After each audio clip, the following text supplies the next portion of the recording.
Welcome to episode 16 of Pearls of the Interior Life. This is also part 2 of our coronavirus super vaccination series. And our topic today is something that is very difficult to give up. It's not money, it's not things, it's not success, it's not prestige.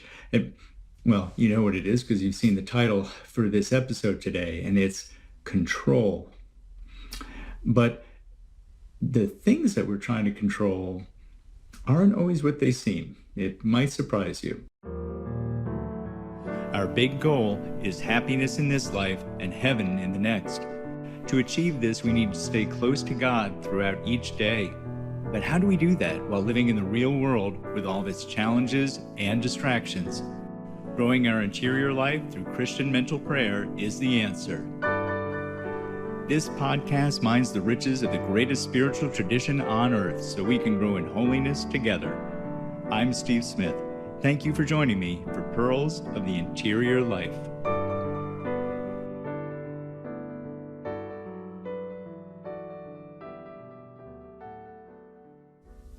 Thank you very much for joining in today. Certainly hope you're faring well in all ways while we're in the midst of this coronavirus trial, or whenever you happen to be watching this, if it's well past however this has all turned out, if we're all here still. Today's episode really applies to any trials that we go through in life. From our prior episode, part 1, remember our main takeaway from that is that God is in control. And we had that question, how do we love God? Well, we love God by letting him love us, by letting God be God, by letting him be in control. And because really, he's always in control no matter what comes. It's just a question of whether we're going to accept that and go along with that and give our will over to his will, or if we're going to fight it.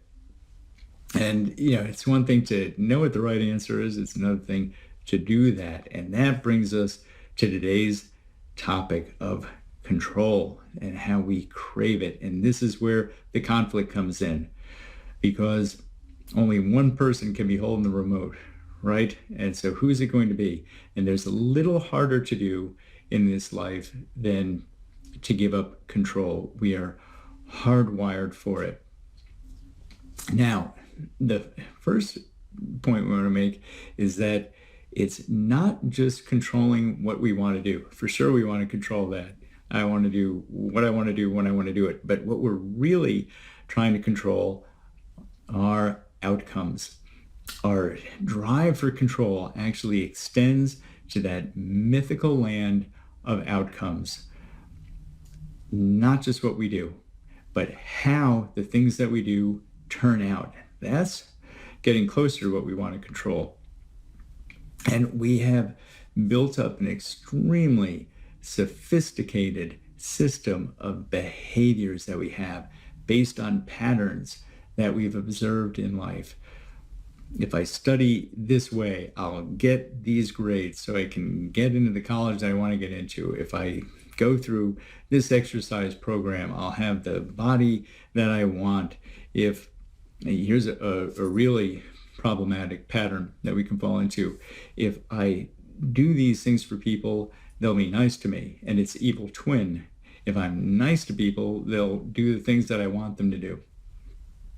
But we set up this pattern recognition that we have, and that is very much where we can run into troubles. Now, don't get me wrong, there's nothing wrong, obviously, with studying for an exam, okay? It's when we anchor our perceived happiness on what the outcome is, when that's our purpose for studying, rather than studying just simply to better ourselves, to make the most of our God-given talents, just out of the love of learning things and growing, that is when things start to become disordered. Now, going one step deeper. So it's not just that we want to control what we do, and it's not just that we want to control the outcomes for what we do. What we really want to control is our happiness. That's the goal that we have in this. We have this perception that if we do things in the right way, to get a certain outcome that we will feel happy. And that's what we want to control. And what this is all born out of is a very unfortunate mindset that, we all have to one degree or another, that our external circumstances are what defines our happiness.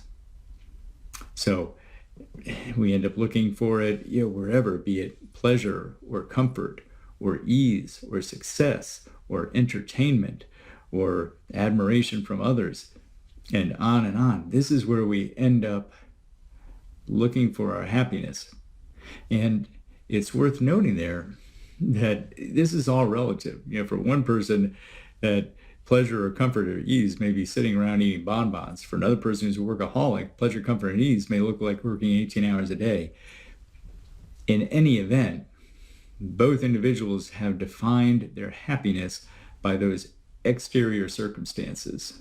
Okay, so the first snag that we hit when we do this, and make no mistake, we all do this, it's part and parcel with being part of the human race, is eventually we hit the brick wall of recognizing that control is an illusion. We don't really control our outcomes, and especially outcomes reside in Tomorrowland. That's a very important part about outcomes. And we certainly don't control tomorrow. We don't control the next 10 seconds, truth be told. Now, should we prepare for the future, similar to what we were just saying about studying for a test? Certainly. That's fine. That's called the virtue of prudence. And if in the present moment we're called to think ahead and make certain preparations for the future, we should absolutely do that. Again, the problem arises when we start anchoring first what we perceive as our happiness on it, and when we start trying to manipulate events that are really beyond our control anyway, to somehow try to orchestrate what we think is going to be our definition of happiness. What happens is we get used to those patterns that we were talking about. If I do this, that will happen. And that gives us this false sense of control, this false sense of comfort, this false sense of security. And what happens? That's fine until we hit that first exception. And then things unravel in a hurry. It is always that case until we come against the unexpected. Oh, how we hate the unexpected in most circumstances.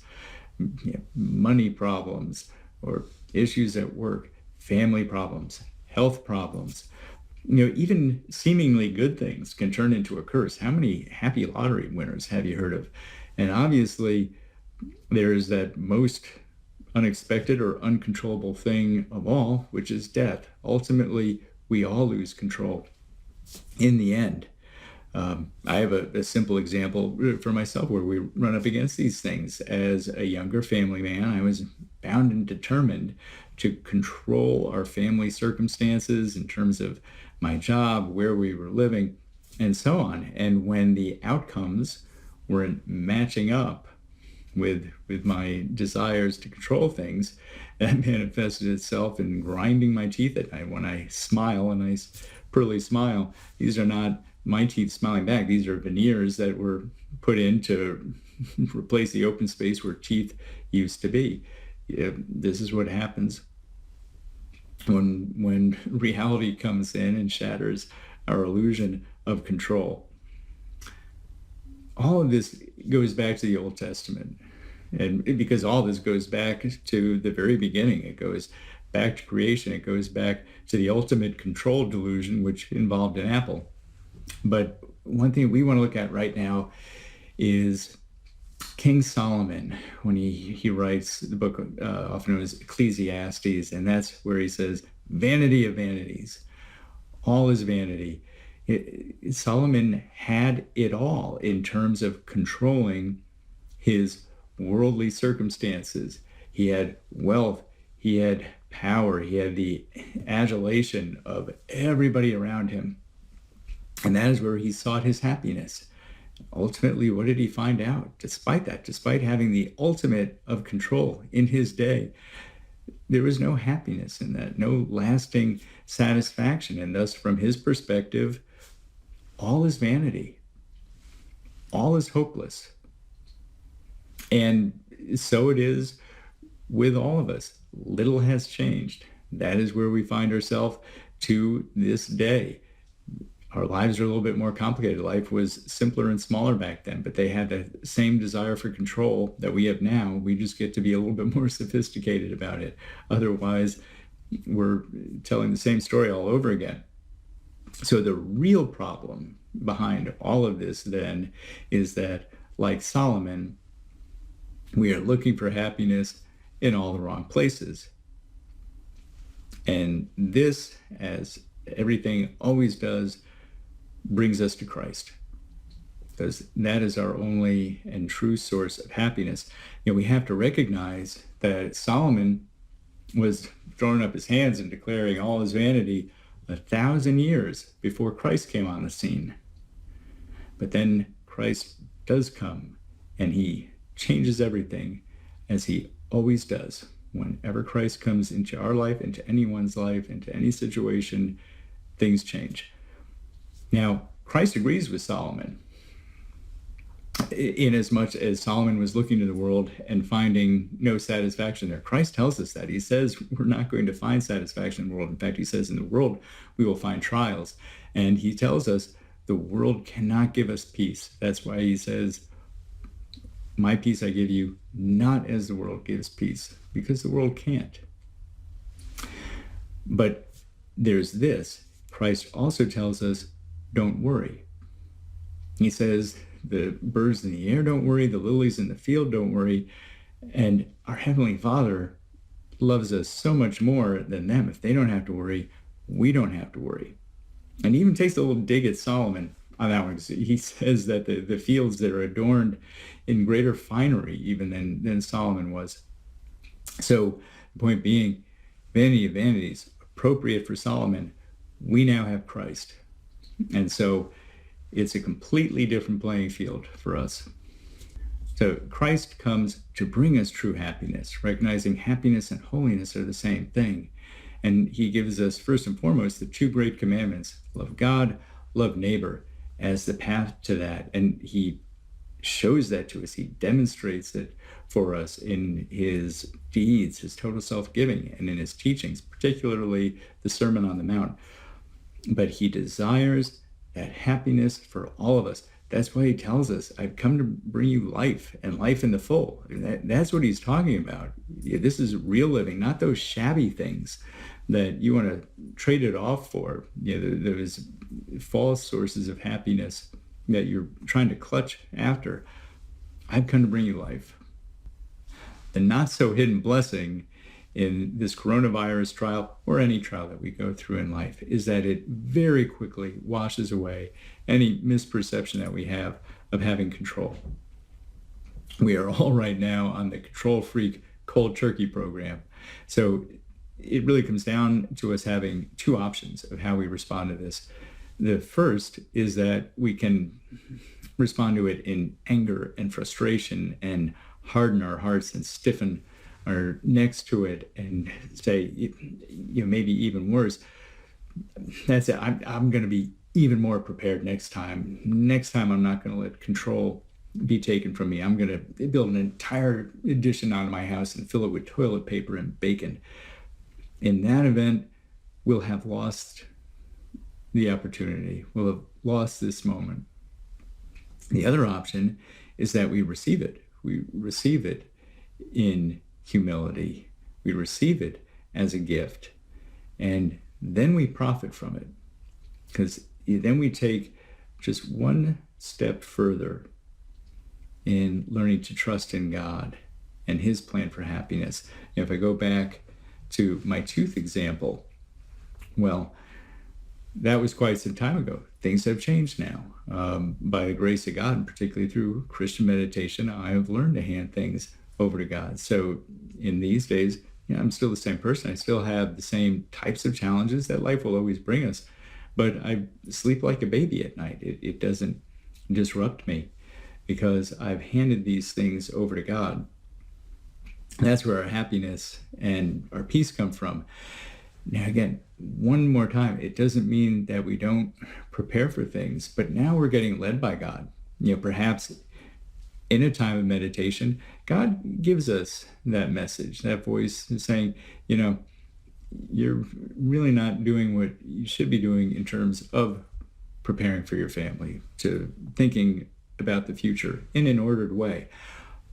The point is, God will lead us. We're putting things in his hands. We're following his lead. That is our source of happiness and peace. And that brings us to our final point of accepting no substitutes.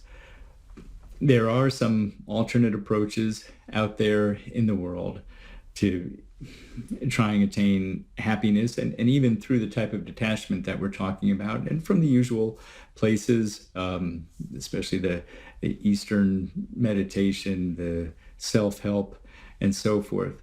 And we have to be just very plain here that those methods, they'll be able to penetrate only just so deep. They'll last only just so long. There is usually some grain of truth to them because they're appealing to the wiring that we all have. We're all hooked up to have that type of detachment that we're talking about. But when we detach from the world, we have to attach ourselves to God. Any other substitute won't really bring us to lasting happiness. It'd be similar, let's say you had a 100-watt bulb, but you only run 10 watts of juice through it. Will you still get some little flicker out of the bulb? Sure, because that's what bulbs do. But is it going to shine the way it was created to? No.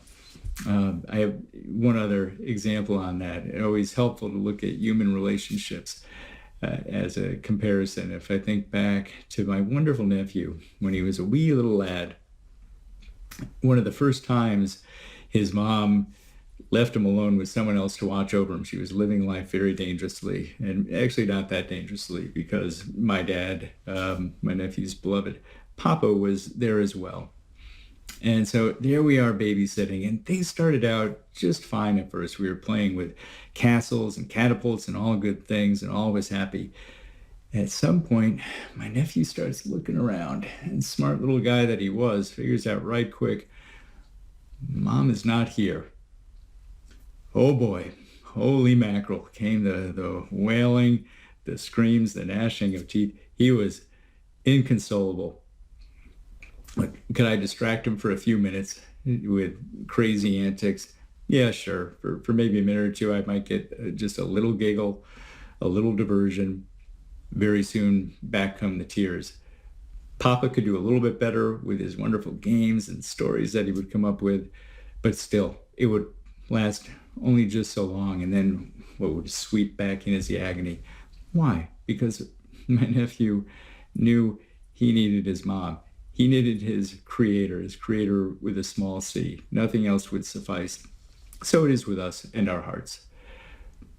It is only when we unite them with God, particularly through Christian meditation, but it is only when we bring our soul to the Lord, that we can then start to find that path to true happiness. Instead of trying to substitute in control of what we do so we control our outcomes, so we think we can control whether or not we feel happy. And that brings us to the end of the day. That also brings us to the topic of feelings, which is going to be where we're going to pick up in our next episode. But for now, that is it. And we all get to continue on with abundant opportunities to practice not being in control. Thank you again for being with me today, and I look forward to being with you again.